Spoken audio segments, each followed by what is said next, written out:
Olá, meus amores, sejam todos bem-vindos, todas bem-vindas a este nosso novo encontro. Desta vez para a leitura do capítulo 10, que nós vamos dividir em alguns tópicos para que o vídeo não fique muito longo. Nós estamos aqui no nosso canal, no YouTube, youtube.com/prece no lar, fazendo a leitura do livro Obsessão e Desobsessão, da autora Sueli Caldas Schubert. Esse livro de 1981, uma leitura básica da doutrina espírita cristã, Obsessão e Desobsessão. Hoje nós começaremos o capítulo 10, ele é um pouquinho longo, mas tem causos, histórias, de processos obsessivos. Peço para você, se puder, compartilhe esse vídeo e peça para seus amigos, parentes se inscreverem no nosso canal e também, dar o joinha e ativar o sininho para que eles recebam também os próximos vídeos. Vamos à leitura então, rogando a Deus, a Jesus, o amparo, o auxílio para que nós tenhamos essa leitura com tranquilidade e podendo assimilar o conteúdo na paz do nosso coração. Que a espiritualidade esteja conosco, que assim seja. Vamos lá? Olha, capítulo 10, as consequências da obsessão. Aí tem uma citação aqui do Livro dos Médiuns, item 254, sexta questão. Começa então o capítulo 10 com essa citação: a subjugação corporal levada a certo grau poderá ter como consequência a loucura? É uma pergunta feita no Livro dos Médiuns por Allan Kardec aos espíritos. A resposta é: pode. Há uma espécie de loucura cuja causa o mundo desconhece, mas que não tem relação alguma com a loucura ordinária.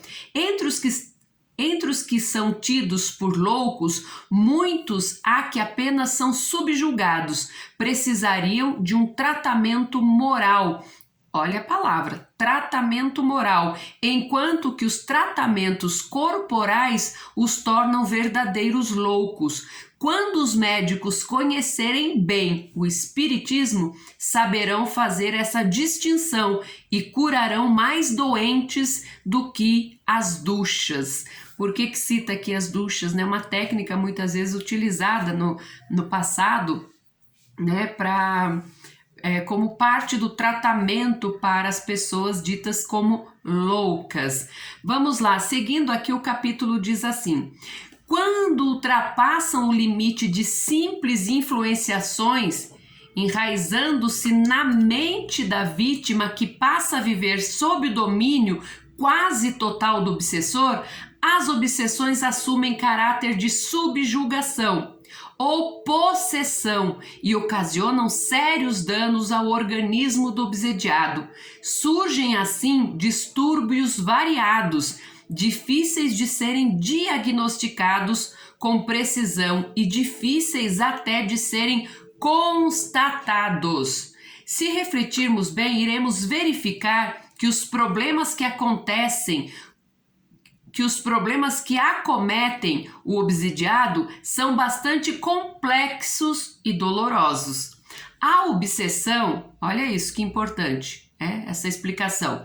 A obsessão é a escravização momentânea do pensamento quando este se apresenta tolhido na sua livre manifestação, ou seja, proibido da sua livre manifestação, em razão da onda mental alheia, que o constrange e perturba, impedindo a sua expansão e o seu voo, ou seja, o seu pensamento é escravizado momentaneamente, então não tem mais a sua livre manifestação, ele não pensa por si só, em razão do quê? Da onda mental enviada pelo obsessor, que constrange o pensamento, perturba e impede que a pessoa se expanda, que voe, O pensamento fica ali,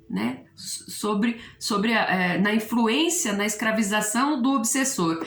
Qualquer cativeiro é doloroso. O cativeiro físico apresenta a possibilidade de deixar liberto o pensamento do cativo.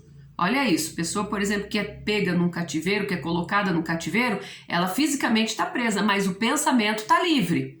No entanto, ó, na obsessão se torna o pensamento escravo de maneira integral. É a pior forma de servidão, a mais pungente e também a que mais nos toca o coração. Quando uma criatura cai nas malhas do cativeiro físico, o cativeiro que nós conhecemos aqui na Terra, mantém livre o seu pensamento, que de muitas formas se expande em sonhos, ele voa, né? O pensamento vai longe, se expande em sonho, fé, esperança, tornando pelo menos suportável o cerceamento material, físico. Mas nos processos obsessivos graves, a pessoa se apresenta aparentemente livre, ela tem uma vida aparentemente normal, fisicamente livre, porém em realidade ela está acorrentada mentalmente, dominada por seres invisíveis que detêm o voo do seu pensamento, isto é, da manifestação da própria essência da individualidade do espírito, ou seja, a pessoa não é ela mesma, não age por ela, né? Ela está presa, está no cativeiro da obsessão. Esse confinamento, essa prisão, a mais triste, escura e solitária é, pois, a mais cruel e a que mais faz sofrer. Soma-se à influência dos obsessores a sensação, a certeza do remorso, do passado, que se ergue como fantasma insepulto e que vem assombrar os dias presentes. Então, realmente, o obsediado, ele é prisioneiro em todos os sentidos, vencido ao peso de tormentos inenarráveis que ele mesmo engendrou e avança em sua aspérrima caminhada, tentando evadir-se da miserável cela onde geme e chora para o claro sol da liberdade.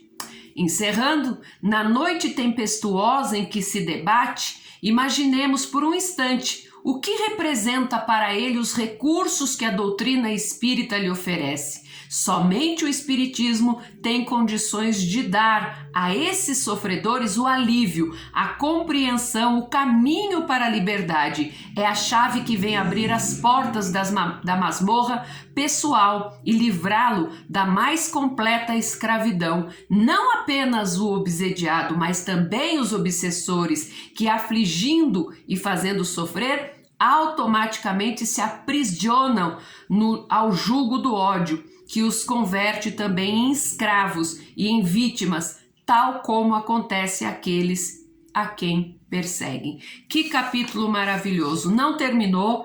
No próximo capítulo, nós vamos contar um caso real aqui de um trabalho, né, investigado e ocorrido com uma pessoa obsediada, né? Como isso se deu.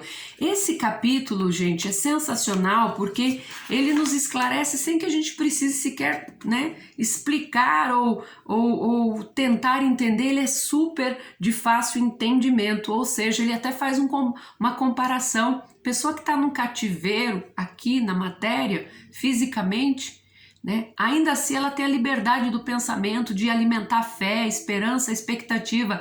A pessoa obsediada que tem a escravidão momentânea, a escravização momentânea do pensamento, essa daí não pode se manifestar, ela não tem liberdade, ela deixa de agir por si só. Olha que comparação, né? Bastante interessante.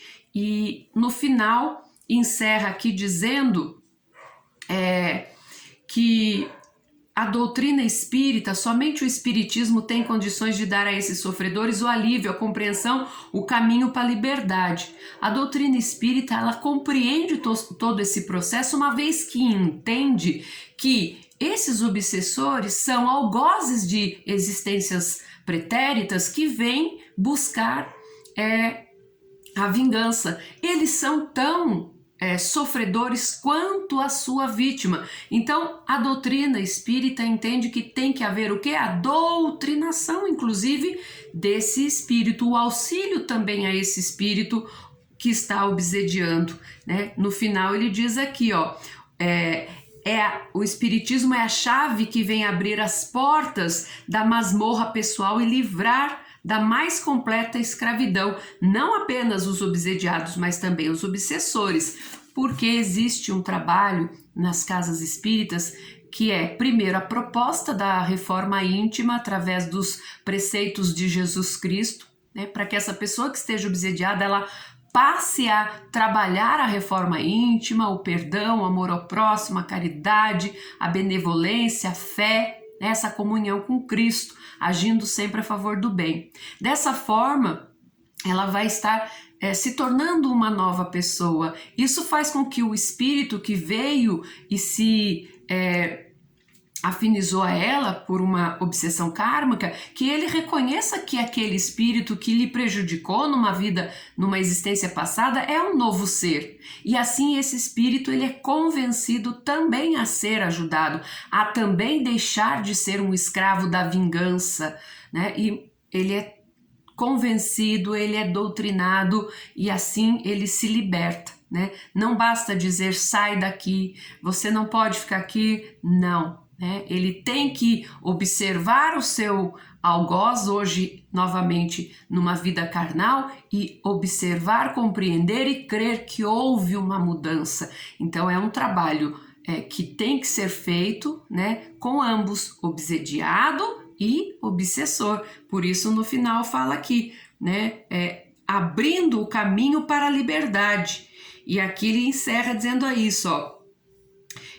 Não apenas os obsediados, mas auxiliando também os obsessores, que afligindo e fazendo sofrer, automaticamente se aprisionam o quê? Ao jugo do ódio. Ele está ali no tormento do ódio, então ele também não é feliz, né?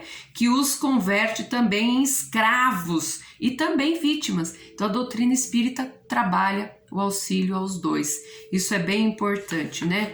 Então vamos pensar um pouquinho nisso. No próximo tópico ainda do capítulo 10, nós vamos conhecer a história relatada por Manuel Filomeno de Miranda na sua obra Grilhões Partidos. E aí vai contar um caso, né, de uma pessoa que sofria o processo de obsessão, né?